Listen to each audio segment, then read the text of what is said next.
Hello Ride-On people. Well, today we're going to fit the Garmin Zumo XT to the 2026 R1300R. Now the 2026 models come with the new style electric locking style GPS navigation facilitating bracket and mount. This is just my Beeline, which I've just stuck on there, but ignore that. This backing plate pops off. You need the ignition on because it's a locking plate. And underneath you'll see the connectors to fit the BMW navigation, or as I like to call it, the BMW brick, because I don't think anybody actually buys them at $900. They don't seem to do anything more than a $500 Garmin Zumo XT. Buy the XT, not the XT2, a lot more reliable with GPX files. We don't know about the XT3, which has just been released in terms of reliability with GPX files, but XT2 was a complete disaster. I have my quad lock here, which I'm probably going to have to relocate somehow to accommodate the Zumo fitting here.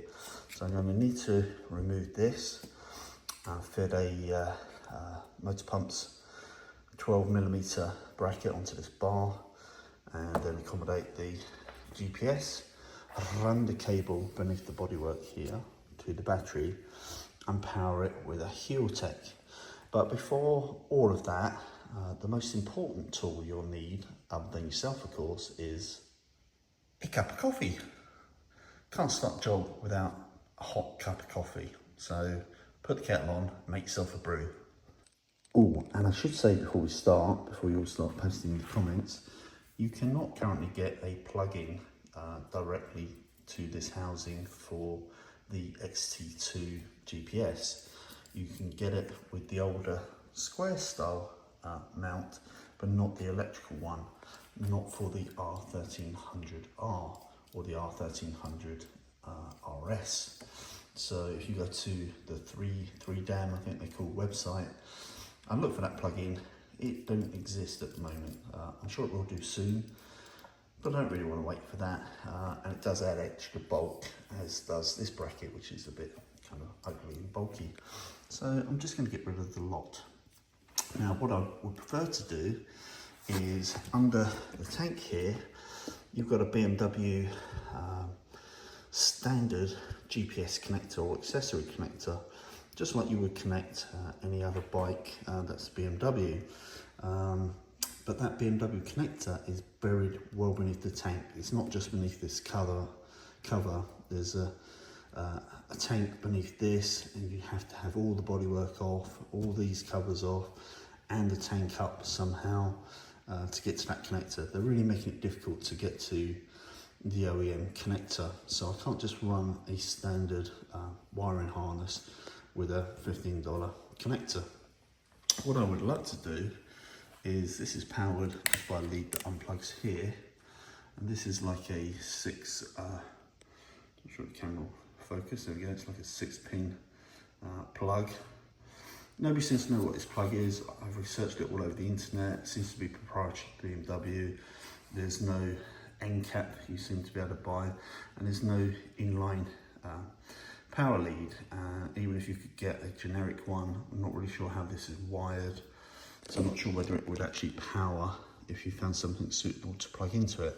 But I would love to plug into that, have a plug that plugs into that with a 2 pigtail outlet, i.e. a live and neutral lead, that I can just solder to my Garmin power lead, and then you can actually power it directly from the bike with this, and it's plug and play without removing any bodywork.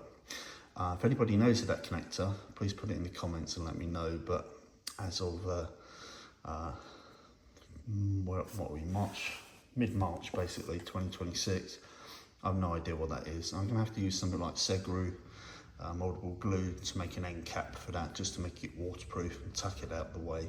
But I'm hoping to use the OEM bracket with the Zumo itself. So I'm going to power the GPS with a Haptik Thunderbox TB U01. I've used this on a number of bikes. It's very simple. You put the live to the battery live and the neutral to the battery neutral. And then you have a positive and negative box here where you can run 5 accessories. Essentially all you do is you put the live there in from the Garmin, and these are like finger snaps and they just snap shut to trap the wire. Do that for your live, do that for your neutral, and you are good to go. The white lead here is a bit of a red herring. You only really need to utilize that if you don't want, if you want the bike to power up immediately with the ignition. The default is to not power the accessory when you turn on the ignition.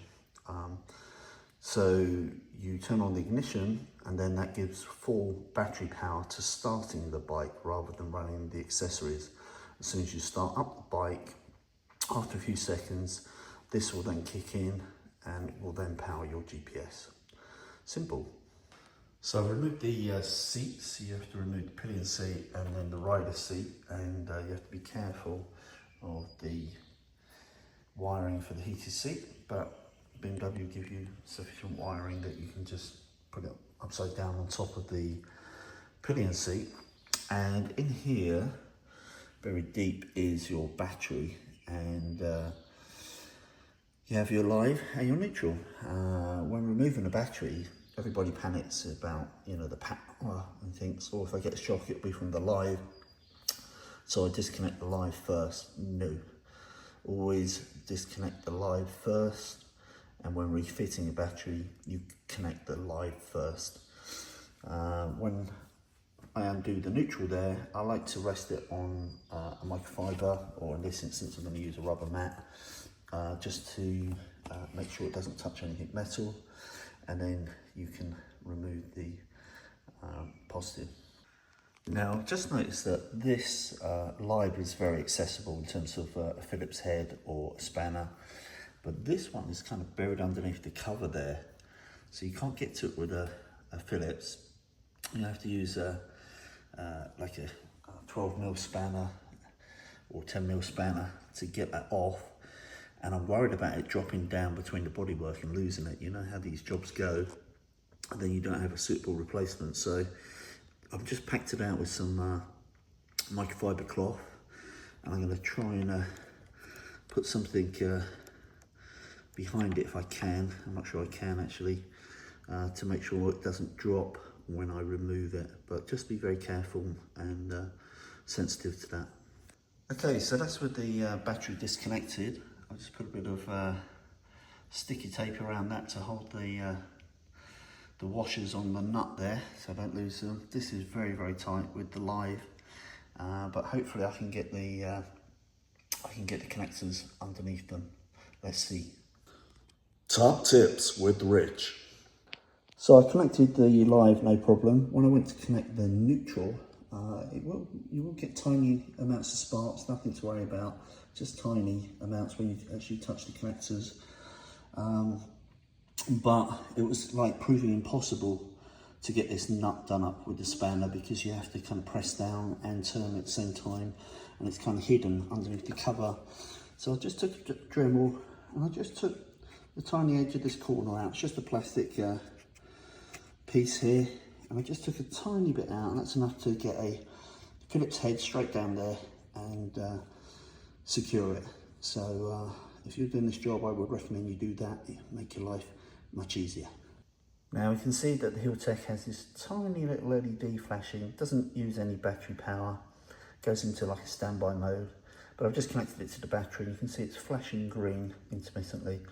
That means it's all systems go. If I was to power it up, I think it turns to a solid red, and if it's blinking red, then you have an issue, but otherwise I think it will power. Good to go. Actually, I take that back. I think a flashing red is a short circuit, and solid red is some kind of power problem, but green is good to go. I think flashing just means it's in standby. Probably goes solid, I think, when we power it up. Let's see.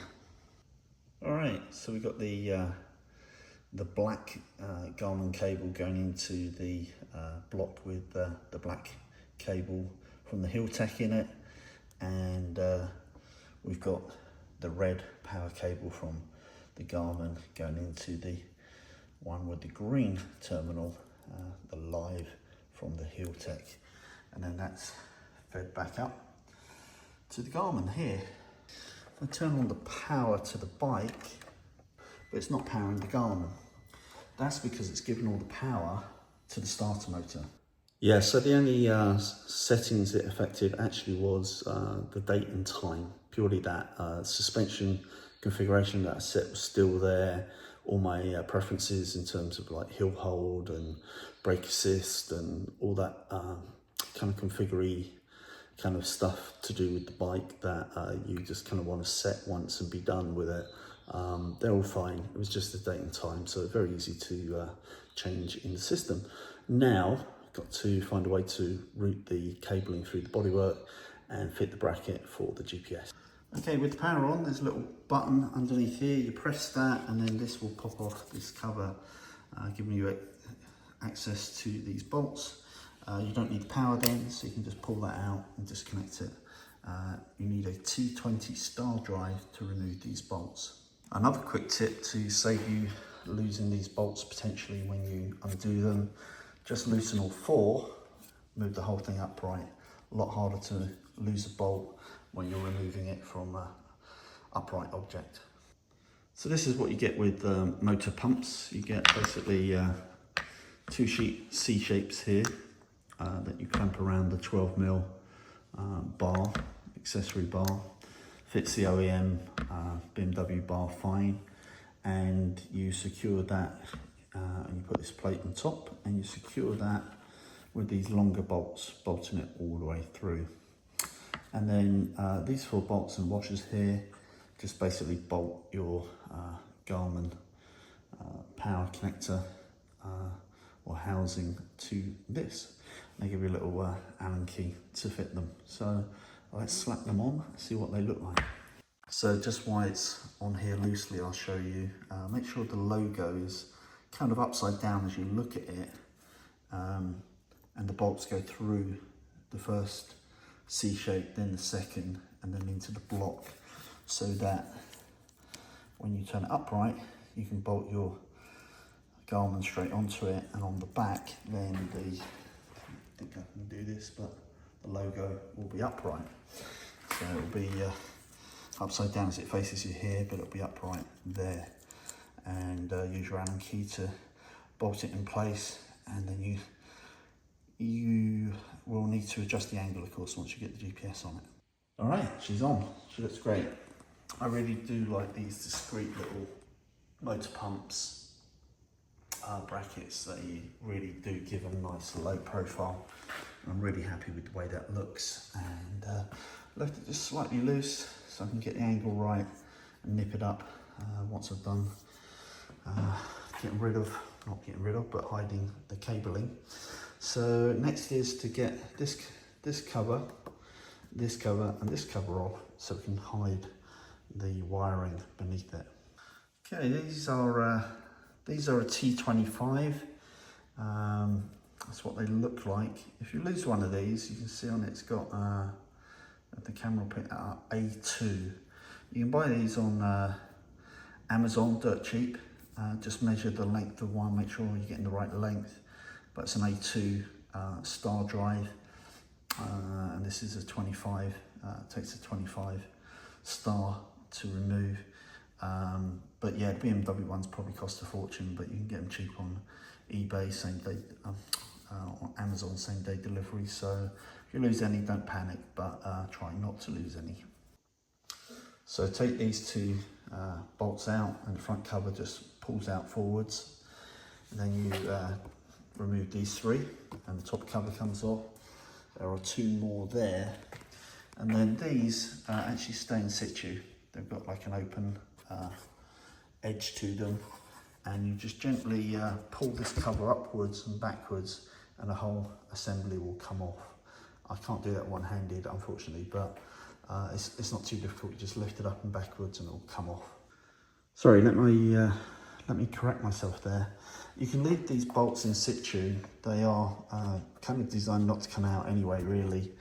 And the whole bodywork will lift up, as you can see. And there is enough room to feed the power cable through there and down here and out, basically. So you simply just lift your finger followers on this to pull your live neutral out, feed the cable through, put it back in.